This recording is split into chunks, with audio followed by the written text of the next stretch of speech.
Welcome to the special edition of Hannity. Crisis in America, media double standard. Now, tonight we will expose how journalism in America is absolutely dead. News and facts just no longer matter. They are now being replaced by an endless cycle of fake news, liberal propaganda, and lies. And right now, there's no separation between what is supposed to be an unbiased press and the Democratic Party. They are one and the same.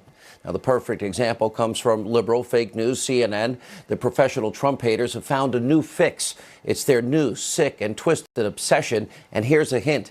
It has nothing to do with Russia. Also coming up tonight, after a year plus of rampant speculation and out-of-control conspiracy theories, the media still cannot find any evidence of Trump-Russia collusion, and they won't stop. And also, new exclusive reporting tonight from The Hill. The Uranium One's FBI informant speaks out right here tonight about Clinton corruption and the disastrous Uranium One deal. The media has been ignoring it, something you'll only see on Hannity. All of that breaking news tonight. Plus, the press is launching blistering attacks against President Trump's new national security advisor, John Bolton. And also tonight, a quick commentary. I have some words for the Republicans in Congress because they have me fuming, because they can't keep their word and they stand for nothing and they have betrayed the people that voted for them. But first, tonight's important breaking news opening monologue. All right, we start tonight with the big breaking developments. The chief of fake news CNN, soon to be scandal plagued, Jeff Zucker, he has a new obsession. And here's what we mean.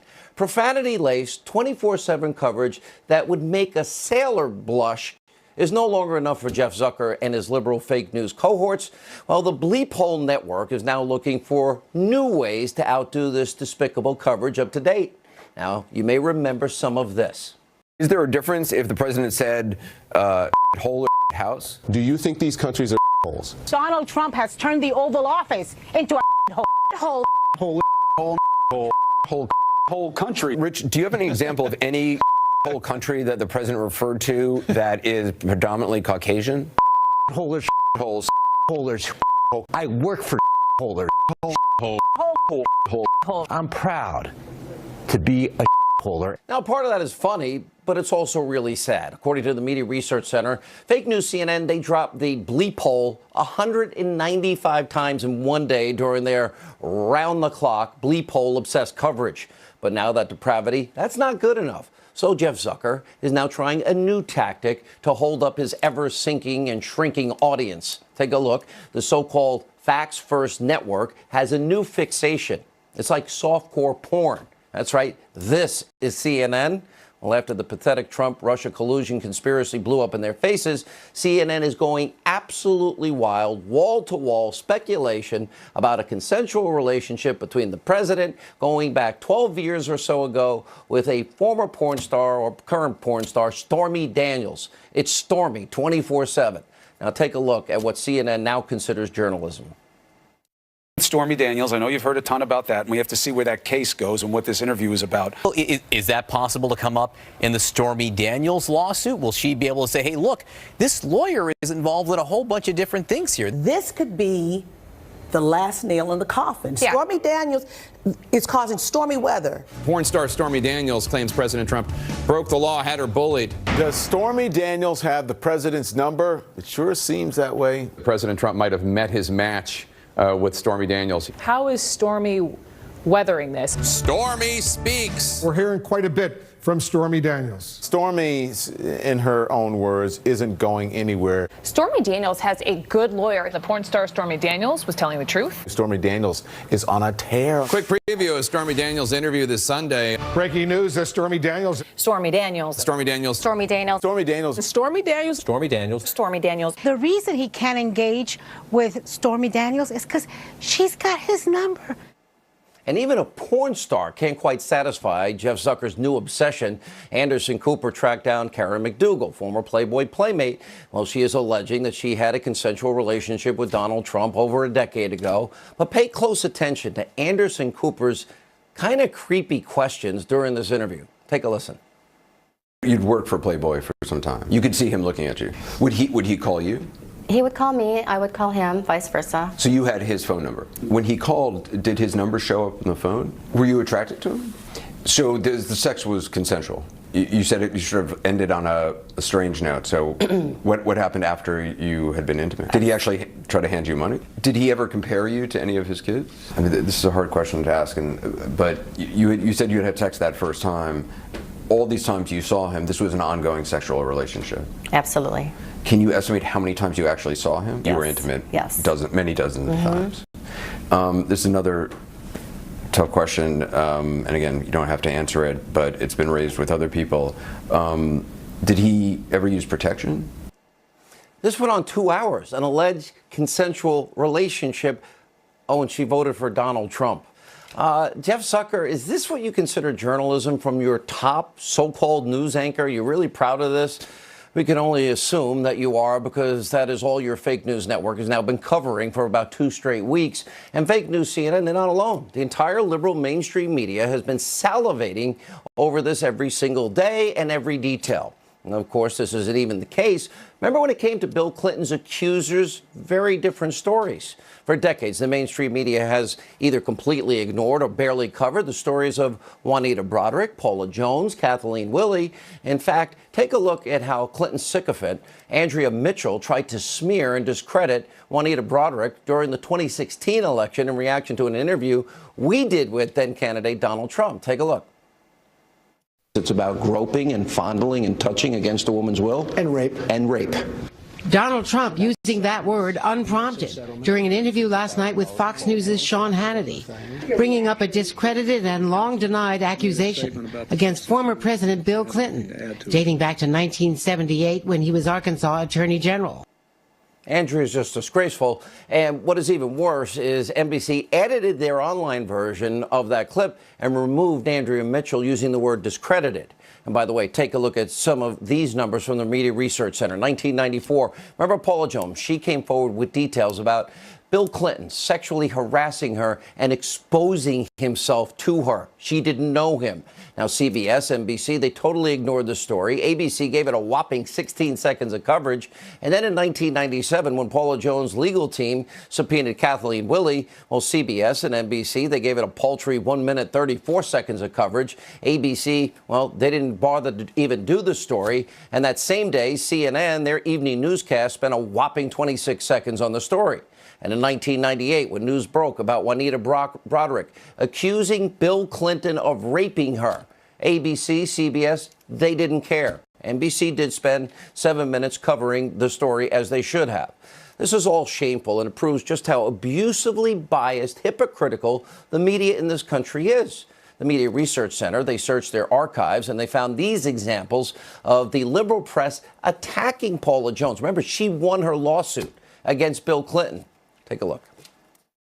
Yes, the case is being fomented by right-wing nuts. And yes, she's not a very credible witness, and it's really not a law case at all. I think she's a dubious witness. I really do. We've got an awful lot to talk about this week, including the sexual harassment suit against the president. Of course, in that one, it's tough to figure out who's really being harassed. Is she not trying to capitalize on this, in effect, to profit from impugning the president? I have to profess complete confusion over this entire case, why this is even a case. Now, the media covering for Bill Clinton gets even worse. In January of '99, NBC News reporter Lisa Meyer, she taped the first exclusive interview with Juanita Broaddrick. I had the second interview with Juanita Broaddrick.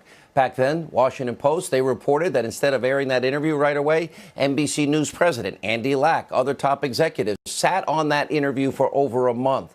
At the time, NBC News claimed that they could not corroborate Broaddrick's accusations, so the interview did not air until February. Now, while all of this was going on and NBC was trying to bury the story, well, our colleague here at the Fox News Channel, Britt Hume, and his panelists right here, they actually wore free Lisa Meyer's buttons on air to encourage NBC to run this interview, since they were sitting, of course, on a major news story. Now, that shows you just how far all of these liberal networks will go to protect the Clintons. They have now been doing it for decades. Now, let's compare all of that to the coverage that CNN is now devoting to Stormy Daniels and this former Playboy bunny. Take a look at the chart. Media Research Center, March 7th, alone, CNN spent 149 minutes obsessing over Stormy between 5 p.m. and midnight, and that's from just a couple of weeks ago. The hypocrisy is beyond stunning. the liberal media doesn't want to listen to what any of Bill Clinton's accusers have to say? Well, they don't want you to know that Bill Clinton confronted Paula Jones in a hotel room and put his pants down and exposed himself. That's not consensual. And on the other hand, we actually care about the truth on these programs. We think these women should have been heard. And here's what Paula Jones told me. Take a look. We did some small talk, and then he started kind of getting a little comfortable and trying to, he said that he loved the way my hair flowed down my back of my clothes, and he liked my curves. Then he leaned up and he pulled me up towards him, and he was going to try to kiss on me. And so then I tried to distract him again. I was trying to, and I thought, what am I doing? My mind is racing. I said, well, I may need to be going or something. And next thing you know, he pulled down he sat down, pulled down his pants, his whole everything, and he was exposed. And I said, I'm not that kind of girl, and I need to be getting back to my desk. In the era of Me Too, that's not consensual. Here's another thing the media won't tell you about Paula Jones. Bill Clinton, he lost. He ended up paying over $850,000 in a court settlement, out-of-court settlement. And that scandal also resulted in a 5-year suspension of Bill Clinton's law license, and he was impeached. Then there's Kathleen Willey. She says that in the Oval Office, Bill Clinton groped and grabbed and fondled and kissed Kathleen Willey against her will. Here's how she described it to me as well. Take a look. No woman should be subjected to it. But it was an assault. He assaulted you. Yes. He touched, grabbed, fondled, and kissed you against your will. Yes. And it's an allegation that is not made by one woman. It's made by multiple Many women. of us. And then there's Juanita Broderick. She accused Bill Clinton of raping her in a hotel room back in 1978. This was one of the hardest interviews I ever did. Take a look. You described a scene where he was biting on your lip, and then when it was all over, he was leaving. Said, you better put some ice on that. Yeah, and casually put on his sunglasses and walked out the door. And I've told my friend who came back and found me that I was sitting there crying and so upset at the time. And I felt like that the next person would be somebody coming through the door to get rid of the body. That's just about how I had absolutely couldn't believe what had happened to me. You begged him to stop. Yes. Rape, groping, grabbing, fondling, touching, kissing against a woman's will, exposing oneself. Very serious allegations, but the liberal mainstream media barely covered those stories. Now, on Monday night, Kathleen Willey and Paula Jones and Juanita Broderick, they will join us on this program. And finally tonight, I have a quick commentary on this big, disgusting, bloated, out-of-control government and this omnibus budget deal. Republicans once again abandoning their core principles, their promises, and really, if you voted for many of them, have completely betrayed you, the American people. Now, GOP lawmakers, they got taken to the woodshed by Nancy Pelosi and Chuck Schumer.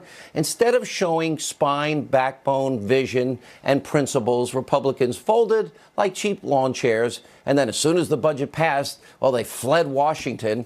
And President Trump was left with no choice to sign this bill because it was either that or get blamed for a government shutdown or desperately not get the money he needs to rebuild our military, which was dilapidated under President Obama.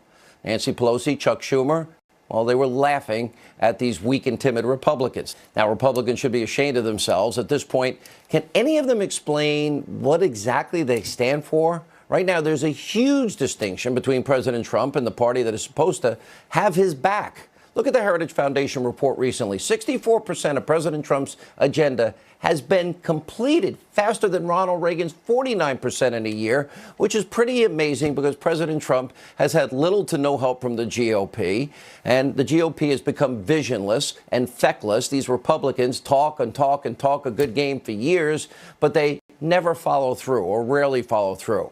Remember the promises for 7 years? They're going to repeal, replace Obamacare as soon as they got a chance. That didn't happen. They blew it because deep down inside, many of them were lying. Yet 100 House Republicans and a handful of GOP senators, they'd always do their show votes, and they never had, when it mattered, the backbone to back up words with action. The whole thing is disgraceful, and quite honestly, it gives Democrats pretty much everything they wanted, billions in new spending. Meanwhile, the border wall does not get completely funded. Hundreds of miles of wall should be built and built immediately. That's also good politics. And as the president said today, he'll never sign a bill like this again because the military was so depleted. Well, he was angry he had to sign it because this was the only way he felt he can get the money. I personally wish the president vetoed this bill, made them stay in Washington, make them keep their promises. What happened to the Republican Party? Whatever happened to that party that believed in fiscal responsibility? We now need a revitalized second party, Republican Party. They need to go back to their core principles. If they don't, by November, they will have nobody to blame but themselves if they lose. It won't be Donald Trump's fault. Here with reaction, former White House press secretary Sean Spicer, independent Women's Voice president Tammy Bruce, and from the Hill, Joe Concha. Tammy, let me start with you. Sure. Let's start with Stormy, or this other woman, McDougal. Right. Both are consensual, nonstop coverage. Compare that to rape, exposing oneself, groping, grabbing, fondling, kissing against a woman's will. Is there a comparison? Well, there isn't, but there's actually one. And in both cases, they had an agenda. Here they have an agenda to distract the American people. Everyone has to consider, like with that Anderson Cooper clipping, what are they not covering when they're covering this? That becomes the problem. And of course, during the Bill Clinton years, it was about making it go away so that they could cover other things that would benefit him. So this is why this network, as a factual matter base, dominates. It's why your show dominates. It's why CNN is losing to things like Naked and Afraid and reruns of Friends. Because in fact, facts do matter. People do want information. And they know that when they're hearing gossip, and that's all that it is, they're not hearing information that makes a difference for their lives tomorrow or for the future. It doesn't help them make choices for their family. It reminds them of the meltdown that's occurring. And this is, the good news is with new media, certainly, and with Fox News, they've learned what the difference is. You can have opinion programming. You can have a programming about the news that's based in then analysis, and people are able to make up their mind about what they want. But what they're seeing otherwise is information that has nothing to do with the facts of the matter, what really matters. And look, Ms. McDougal looks like a perfectly nice woman. But even then, she looked exploited. She appeared to be exploited. This is a horrible dynamic when it comes to how we want to be able to run this country and the rules of the media and the responsibilities of the media to contribute to our democracy. I'm not, and I watched it because this is my job, Joe Concha. It's also your job. And I think I agree with Tammy. She came off as a very nice woman and was expressing that she actually had a love it and voted for Donald Trump. But there's nothing here, and it goes back well over a decade. There's nothing here that wasn't consensual. Is this now the future, that we're now going to find out who you dated, what you did, give us every detail? We'll spend 2 hours on it, and by golly, that's what we'll call news. Well, the future appears to be present, Sean, but I think Tammy asked a good question, and that was what isn't being covered. And you brought up that MRC study from March 7th, where 149 minutes was devoted to Stormy Daniels between 5 p.m. and 10 p.m. on CNN. 44 minutes went to all other news going on in the country, in the world. So I looked it up. What were AP's biggest stories on March 7th? And it's pretty telling. One was a nor'easter that was slamming the Northeast. Another was one officer killed, 2 wounded in Missouri. But here's the most telling one from a political perspective. March 7th was the day after the Texas primary, where a blue wave was supposed to engulf Ted Cruz, supposed to be Democratic enthusiasm in that state that may actually turn it red, and it actually ended up being the opposite. So we missed those stories because we were too addicted to, we've heard the term state-run TV bandied about recently. This was storm-run TV, Sean. And Sean Spicer, we have exposed on this program, there's been, I call it the year of the boomerang. What have we learned? Hillary fixed the primary. We learned that, in fact, an investigation she had an exoneration before the investigation ever began, and we know she committed felonies. Then, of course, we know she paid for of all things, Russian dossier that a foreign national put together for her. Then we learned about FISA abuses, where they never told FISA judges, as they should, where this dossier came from. It was not only unverified and never corroborated, but it turned out to be false. And yet they got a FISA warrant. This is the biggest abuse of power scandal in history, and they're ignoring all of that and just regurgitating either Trump-Russia collusion or Stormy. Right. And I mean, I have a theory on this, and here it is, which is I believe as the president continues to rack up results and accomplishments. 17 months ago, he was elected. He came here as a disruptor, and he's done so in a way that hasn't appeased the media. He's not behaving the way they want. He's not giving them the interviews that they want, the time that they want. He's not going with the narrative they want, and he's making them work. They used to be able to stroll in at 10 and be out by 4. Now they have to stay, get up early and stay late because this president's working tirelessly on behalf of the American people. What that means is it translates, they're going to keep throwing the kitchen sink at them no matter what on a lot of these other networks because they don't know what to do. They can't cover the accomplishments because it's against everything that they believe. They are so fundamentally opposed, not just to conservatives, but to Donald Trump specifically, that they will do everything they can not to cover what he's actually getting done. It's always about chaos. It's always about process. It's about, and if you hear a bunch of the clips that you played in your monologue, they use the word like, it seems as though the following could happen. They don't want to report on what's actually happening or the result of the legislation or the actions that he's taken. They want to talk about the hypothetical because in their world, all of the good that's coming is contrary to what they actually believe in. Well said, all of you. Thank you all for joining us. We appreciate it. When we come back, the media's Russia collusion hysteria, that's still spiraling out of control after a year and a half of no evidence. We'll explain as this special edition of Hannity on Your Corrupt Media continues.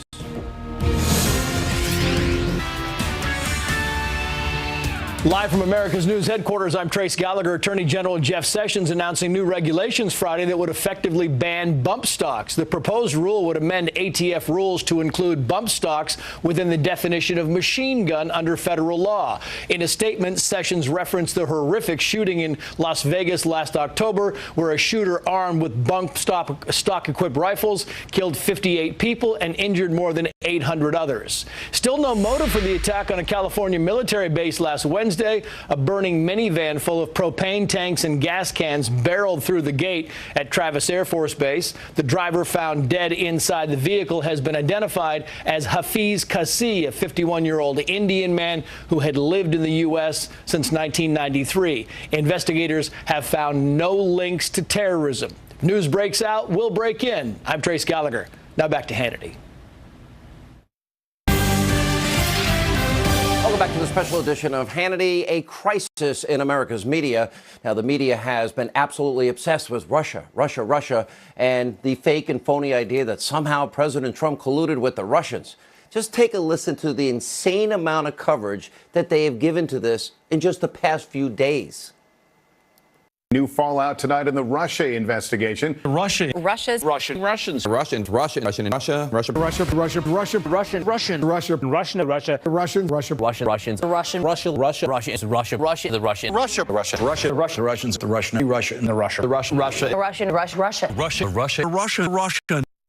right, that was just a sampling. Joining us now, Fox News legal analyst Greg Jarrett, and from the Washington Examiner, Fox News contributor Byron York. Byron, one of the things I've liked about your coverage is you keep going in a very different direction than the sheep in the media. You hear the coverage, you see the coverage. House Intel Committee wrapped up their investigation. No evidence of collusion, no evidence of anything wrong in business dealings. You wrote a piece last night. What is your take overall? Wouldn't we know by now if there was some collusion? I think we would. That was quite a montage, by the way. Yeah, look at what Robert Mueller has done. Look at the people he has charged. Look at the people he has made plea agreements with. He has charged 3 people who were very highly placed in the Trump campaign: Michael Flynn, Paul Manafort, and Richard Gates. You have to ask yourself, if there were collusion, these guys would probably be involved. They all did have some links to Russia, and yet all have been charged with crimes, and none of those crimes have involved any sort of collusion, conspiracy, coordination between Russia and the Trump campaign. So if you simply look at what we have so far, we always have to be cautious and say we don't know what's coming. Maybe other charges are coming. But these are the people that if there were collusion, you would think they would be involved with it, and they haven't been charged with that. Yeah, and Greg, let's go to this here. They thought every step of the way that the president, they were certain in the media, they were certain that Trump was guilty of collusion. The interesting thing is when I keep playing Obama just before the election, telling Donald Trump, lecturing him to stop whining, and that, you know, no serious person could ever think that our elections could be in any way influenced by anybody. How did this narrative evolve, and why were they so certain, and how could they be so wrong? The media's frustration and disappointment in their failure to find collusion is really quite palpable. You know, every time some event was revealed, the media ran with their hair on fire. Collusion, as if it were a crime. The Trump Tower meeting, you know, Flynn had a conversation with Russians during the transition. Kislyak actually spoke to the Attorney General. The Carter Page speech in Moscow. All of this was by declaration of the liberal media criminal collusion. The problem is none of them could ever point to a criminal statute that makes collusion a crime except in antitrust law. And when they finally discovered that, I mean, I thought they were going to cry. You know, the problem is they don't know the first thing about the law. And this is a case all about the law. And they haven't looked up the criminal statute or the case law on obstruction. They couldn't find any case law on collusion. And so now they've resorted to interviewing Playboy models and porn stars, you know, in an attempt to and consensual destroy relationships. Yeah, over a consensual we have a lot to say about that on Monday. But, you know, you think about it, though, in the process of all this, we learned a lot. We did learn that the Russians, they wanted to create chaos. We know that Hillary was hacked by probably the Russians, the Chinese, the Iranians, the North Koreans, everybody, because of the illegal server. But she fixed a primary. We know that top people in the Department of Justice and the FBI fixed and rigged an investigation into her server, exoneration before investigation. Then we know that she paid for Russian information to influence the general election. That information was then used to obtain a FISA warrant, even though unverified, turns out to be lies. And they purposely misled a FISA judge. So we did learn a lot as a result of this, but it's not what the media wanted to find. You know, could I add one more thing also about collusion and the importance of not having any charge of collusion?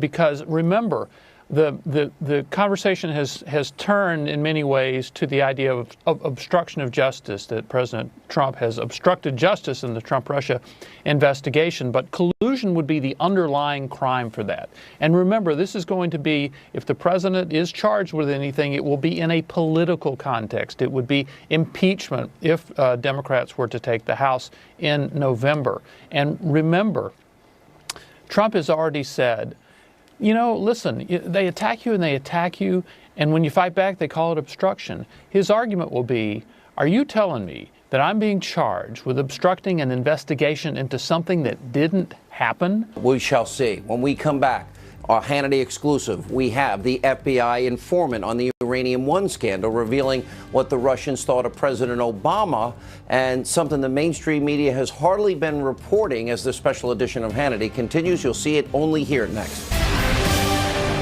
Welcome back to the special edition of Hannity, talking about our corrupt media in this country. Now we have more of the Hills exclusive interview with the FBI informant on the Uranium One deal. His name is William Douglas Campbell. Where's the mainstream media on this? Listen to Campbell describing the criminal activity that he exposed while undercover inside a Russian state-owned company at the center of this scandal, and how he was able to unearth all of this.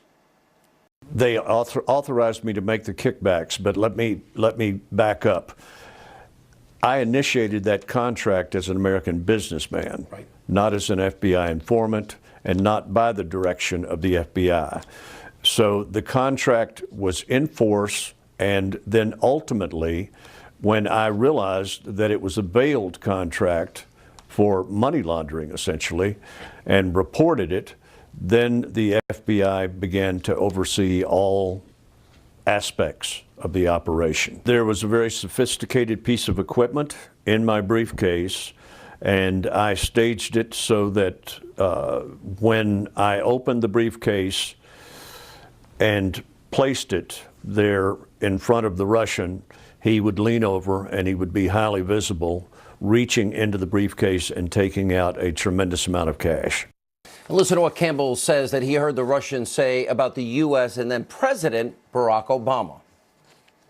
It was very illuminating because of the indications that they made about the influence from the United States government, their arrogance about the weakness of our government. It was not easy to sit there and listen to it. They talked about the weakness of the president. They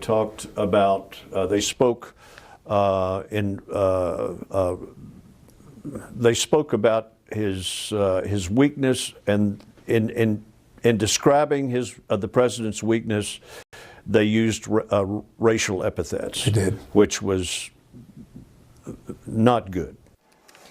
And then, of course, zero mainstream media coverage. Joining us now with more is one of the reporters who interviewed Campbell.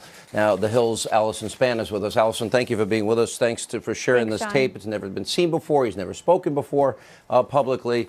And I'm listening to this. He knows what's happening in 2009. He infiltrated Putin's operatives in America that had a goal to get into America's uranium market, and they're involved in bribery, kickbacks, money laundering, and all sorts of extortion. The country knew it, the FBI knew it, and they still allowed the deal to happen 18 months later, and he's talking about how weak our country is. Why did they let this happen? You know, Sean, it's unclear, but as far as Doug says, he was undercover for 6 years inside Rosatom as an FBI informant. He gathered a ton of information. You heard him talk about the scenario where he had the camera inside his suitcase. He caught some Russian officials on camera taking $50,000 in cash, and he presented all of this information to the FBI, and they assured him, you know, this information is so good, it's gone to the FBI director, and it's even gone to the president. President Obama has seen this information. So he was thinking, I got this great information. Surely this is going to prevent the Russia's plan here in the United States. And then he started hearing that all these deals were going through. And, you know, you heard him say he was shocked. He was appalled when he heard that these deals actually went through. Let me play one more side. William Campbell says he was assured the Obama White House had been informed of his information. So it went to the highest level. Robert Mueller was the FBI director, Hillary the Secretary of State. Then the money flowed to Bill Clinton, doubling his speaking fees, money going from people involved in this to the Clinton Foundation. But it's saying here Obama knew, and he did nothing. Let's play this. I was assured that the White House also had been informed because of the importance on a national security side, and it was actually a very enthusiastic commendation that I received from the FBI because my work had resulted in the White House daily brief being handed to then President Obama. That means the president knew about all of this. Robert Mueller knew about all of this. We import, Allison, you know, of almost 90% of our uranium. We don't have enough, and it all happened, and they had 18 months with an informant inside. How could this ever happen? Well, look, you know, right now you have Democrats calling for stricter restrictions on Russia, saying that Russians are bad actors.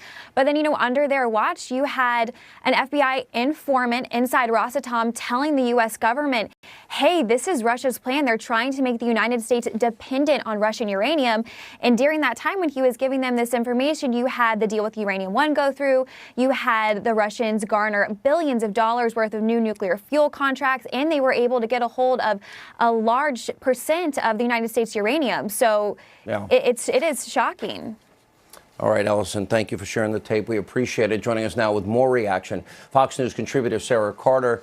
You have spent hours, Sarah, with this informant. This is only the tip of the iceberg of what he's saying, but he knew the whole time. The White House knew, Hillary knew, Mueller knew, crimes were being committed. Nobody stopped it. Why?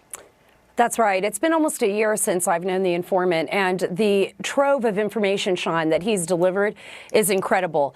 Now, I believe, and right now we know that the FBI has questioned him, that they are looking into this, that they've reopened the Clinton Foundation investigation, and they're looking at those ties between Russia, Russians with Rosatom, oligarchs that actually had connections with the Clinton Foundation. And this is really important because for a long time, people believed that the FBI had just shut down these investigations and that they were no longer looking at it. What we know now is that they are, and that they've interviewed William Douglas Campbell.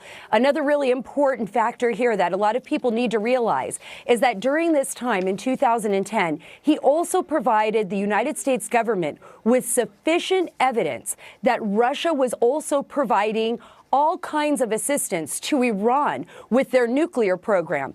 And what's important about that is that in 2010, Obama basically lifted the sanctions on Russia. They reset with Russia the sanctions that had been put in place by the Bush administration. So even though President Obama had all this information, he still reset with Russia. They moved forward, and we can see what happened after that with the Uranium One deal. It is so ironic in light of the phony Trump-Russia, narrative that the media pushes every second of every day. And the Clinton and the media talking points on this have been, this story has been debunked. But we learned that this informant, who you know and have spent many, many hours with and are very well aware of all of the evidence that he has available and that he's now presenting, he testified and spoke to the FBI field office investigators into the Clinton Foundation. I always say in these cases, follow the money. Where does the money now lead us now that we know an investigation is going on, that the story has not been debunked? I think what's going to happen here, Sean, and talking to people in law enforcement, federal law enforcement who've conducted these type of investigations and people who actually were on this investigation from the beginning, they're going to start tracing the money. He provided the foundation. He provided the evidence, the players, who was involved, what they talked about, the laundering, the schemes that were going on. And now what they got to do is look at those players and trace that money, see where the money went. The money that went even to Bill Clinton, remember, from Renaissance Capital, which was the Russian bank basically run by FSB agents, which is their spies, that paid Bill Clinton $500,000 in 2010 for a speech. Other money that may have gone through lobbying firms that were then giving, the Global Initiative, part of the Clinton Foundation, basically free services after the money came through them. So they're going to be tracing this money. They're going to be following that money, and hopefully it'll lead to some answers, and could be a lot of trouble for Hillary Clinton and the Clinton Foundation. All right, we're going to see a lot of this coming. This was in December. This informant was interviewed by the FBI field office in Little Rock. All right, Sarah Carter, great work. As our special investigation into the corrupt media continues, their efforts now to smear John Bolton as this special edition of Hannity continues.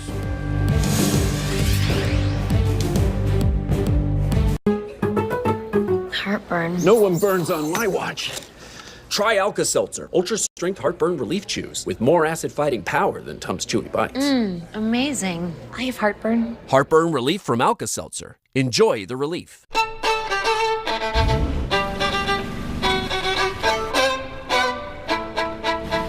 The all-new 2018 Mitsubishi Eclipse Cross, starting at $23,295. Lease an all-new Mitsubishi Eclipse Cross for as low as $189 a month. This is where life expresses itself as an endless flow of energy. Are you ready? Atlantis, Bahamas at heart. Book by March 31st for the best summer rates at 1-800-ATLANTIS or AtlantisBahamas.com. At just $24.99, Ruby Tuesday's new dinner for two is bringing everyone together. And Live from America's News headquarters, I'm Trace Gallagher. Fired Deputy FBI Director Andrew McCabe is defending himself in an op-ed for the Washington Post. McCabe writes, quote, "I have been accused of lack of candor. That is not true. I did not knowingly mislead or lie to investigators." He was fired 1 week ago by Attorney General Jeff Sessions based on an internal FBI report. McCabe writes, "Not in my worst nightmares did I ever dream my FBI career would end this way." He was 2 days away from retirement when he was fired. A teenage girl who was shot when a classmate allegedly opened fire inside their Maryland high school has died. Her family says that Jalen Willie was brain dead and taken off life support on Thursday. Police say she was shot by Austin Rollins at Great Mills High School. Rollins died at the scene. Authorities say Rollins and Willie had been in a relationship. I'm Trace Gallagher. Now back to Hannity.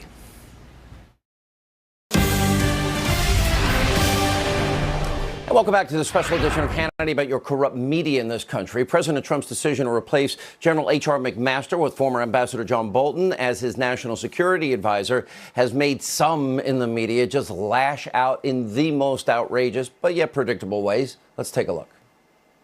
We go to McMaster and we bring in John Bolton. This is bringing in Tojo. He said to them, no more stupid wars. Now he brings in the godfather of stupid wars, John Bolton. I think the president is assembling a war cabinet. To take a war to Bob Mueller, he's got Joe DeGeneva. To take a trade war to China, he's got Larry Kudlow. And now to actually have a real war, he's got John Bolton. And the only question is, will we find ourselves in a military conflict vis-a-vis North Korea or Iran or both? If the foreign policy goes in the direction that he has advocated, we are going to be in for a very rough, if not calamitous, time ahead. Yeah, this is a bucking bronco. This man has called for preemptive strikes on North Korea and Iran for the nuclear programs. What is going on with this guy? I find him to be dangerous, and it's put me into a state of anxiety today, frankly. Oh, every day it's hysteria, and that's not all. Take a look at how tinfoil conspiracy theorist Rachel Maddow reported this on her show. We're going to need another wall soon. We actually figured out a way to make this one slightly larger, like just by kind of taking care of the margins. You know how you can make your term papers look shorter? Oh, we have another giant list for you. Check out all of President Trump's accomplishments, things he has actually achieved so far. Now, here's the problem with the media. They're not going to show this on any show on Conspiracy TV, MSNBC, the whole fake news network, CNN. And that's a problem because they say they're fair and balanced, and they're not. Joining us now, American Conservative Union Chairman Matt Schlapp and former White House Press Secretary, Fox News contributor Ari Fleischer. All right, good to see you both. It's so big, the list of accomplishments. Even the Heritage Foundation, Ari, they pointed out that Donald Trump has gotten 64% of his agenda accomplished in his first year, which is higher than that of Ronald Reagan. And it's a conservative agenda. He's not a nationalist, populist. These names get thrown around.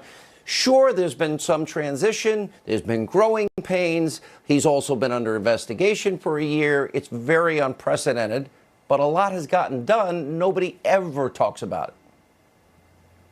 And I'll tell you, because I know John Bolton, with John Bolton at NSA, even more is about to be done. John Bolton is one of the smartest, sharpest, savviest operators in Washington, and he is a true north. He's a principled conservative, and I welcome John Bolton into this administration. Yeah, me I love too. to hear the Democrats talk about they're in a state of anxiety.